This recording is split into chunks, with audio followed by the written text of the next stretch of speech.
dar kartą sako, kad ne veltui ta technologija kaip elektroninis rašalas, jinai yra patogi ir ekologiška. Jeigu eitų kalba apie baterijos darbo laiką, specialiai internete dar pasitikrinau, koks baterijos darbo laikas, jeigu eina kalba apie tos tabletus, tai yra įrenginius kaip iPadas, kurių irgi pavyzdžiai jums bus. Tai elektroninis skaitytuvas 1 mėnuo, netgi iki 1,5 mėnesio. Jeigu mes pabandytume įsivaizduoti, kiek elektros, reiškia, sunaudoja vienas nešiojamas kompiuteris ir kiek tas elektroninis skaitytuvas, tai turbūt reiškia prisidėtumėm stipriai netgi prie planetos energetinių resursų taupimo. Bet niekada nebūna vien juoda arba balta. Jeigu mes norime taupyti elektrą, mes turime tik tai įrenginius su juodai baltu ekranu, be multimedia, tai yra be vaizdo ir audio galimybių. Jeigu mes norime turėti įrenginius, kurie netokie draugiški aplinkai, bet vis tiek draugiškesni negu nešiojami kompiuteriai, reiškia baterijos darbo laikas iki 12 valandų. Tai yra bet kurios iš tų savybių turėjimas gali turėti neigiamą aspektą kitu atžvilgiu, dėl to į tai irgi reikia atsižvelgti, kai jūs žiūrėsite į tuos įrenginius. Formatai. Šiaip pasaulyje daugelis kompanijų konkuruoja, kiekviena bando būti pirmesnė. Kaip kad operacinės sistemos yra Windowsai, kurie yra paėmę, sakykime taip, 90% rinkos ir Apple operacinė sistema. Lygiai taip su elektroninių knygų formatais. Faktiškai 95% gamintojų palaiko taip vadinamą EPUB tipo formatą. Daugiausia pasaulyje nemokamo turinio knygų irgi yra tokiu formatu. Tačiau Amazon Kindle sugalvojo savo formatą. Tai grubiai šnekant yra dvi grupės įrenginių. Viena EPUB tipo formatas ir TXT garantuotai, kita Amazon Kindle formatas ir TXT. Papildomai, priklausomai nuo to, koks yra įrenginio gamintojas, yra arba nėra galimybė palaikyti Wordo dokumentus, prezentacijas, PDF-us ir netgi audio video, o taip pat pamatysite Amazon Kindle atveju netgi galimybę, turint tiesiog tekstinį tekstą, vienu knopkės paspaudimu iššaukti jo konvertavimo automatu į balsą, kas yra fantastiška mano manimu, mokantis kalbas, kas yra fantastiška tada, jeigu mes turime klases, kuriuose žmonės, sakykime, turi regos sutrikimų.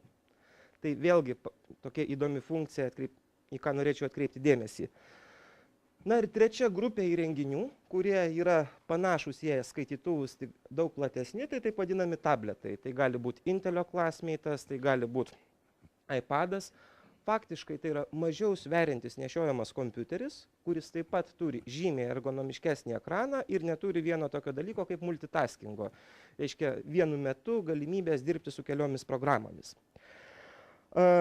Prie formatų ir turinio palaikymo dar pridėčiau tokią labai įdomią savybę, kaip ryšio palaikymas. Tarp įrenginių, kurie yra salėje demonstracijoje, yra tik tai pora, kurie turi taip vadinamus 3G ryšio modulius, bet yra planuojama, kad faktiškai virš 50% tų įrenginių nuo rudens galės palaikyti mobilųjį 3G ryšį. Tai ką tai duoda? Tai duoda ne tik galimybę, sakykime, leidyklai atnaujinus savo turinį vadovėlio, nelaukti, kol ateis kita karta po metų ar taip toliau, o tiesiog nustačius tam tikrų būdų dažnumą atnaujinimo turinio, pats turinys gali atsinaujinti. Jis gali būti keičiamas priklausomai nuo to, ar čia yra gabesnių ar mažiau gabių mokinukų grupė. Galų gale, ką mes ateityje įsivaizdavome kaip viziją, testai, kontroliniai ir namų darbai. Tie elektroniniai skaitytuvai, jie turi dvi galimybės įvesti tekstą arba informaciją, arba su stylusu, tai yra rašant ant touchscreen ekrano, arba tiesiog su klaviatūra. Tai aš taip įsivaizduoju, reiškia, yra paskaitoma kažkokia tai pastraipa, vadovėlio gabaliukas ir po to vaikų yra paprašoma atlikti tuos namų darbus. Visai nesijaudinant, jis užmirš, atneš, neužmirš, jis dabar padarys vakare, tiesiog online tai padarius, reiškia, nueina informacija mokytojui, dar daugiau, ugdymo plėtotės centras ar švietimo ministerija, jie online idealiu atveju turi bendrą statistinę informaciją, gali palyginti, patikrinti, kas ir kaip. Tai būtent visą tą ir suteikia įvairios programinės įrangos palaikymas. Bet vėlgi, Yra dar toks vienas aspektas kaip kaina. Man labai patiko ta vizija, kad daugeliui mokinukų netgi neišsivysčiusiose pasaulio šalyse bus galimybė pateikti kompiuterius už maždaug $100.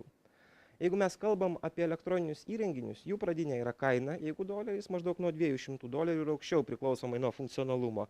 Tai faktiškai jau dabar tai yra ta techninė įranga, kuri gali duoti už labai labai prieinamą kainą tą svarbų funkcionalumą mokymuisi. Tai vėlgi, kodėl tai yra patrauklu. Dar kartą pasikartosiu, kad ekologiškumas tai yra vienas iš tų dalykų, ką visi mes turime tikrai daryti, galvodami apie savo vaikų ir apie visos planetos ateitį. Tai tiek elektros taupimas, tiek miško taupimas tikrai, manau, ne tai, kad nepakenks, bet leis patiems pasijust geriau. Tai faktiškai tiek norėjau papasakoti apie techninės galimybės, dabar gal klausimų turite? Kaip suprantame, iš tylos klausimų nebus, tai tikriausiai Evaldas viską labai aiškiai papasakojo ir visiems dabar viskas labai aišku, kas yra šitie elektroniniai įrenginiai ir kaip jie veikia. Tai dėkoju Evaldui.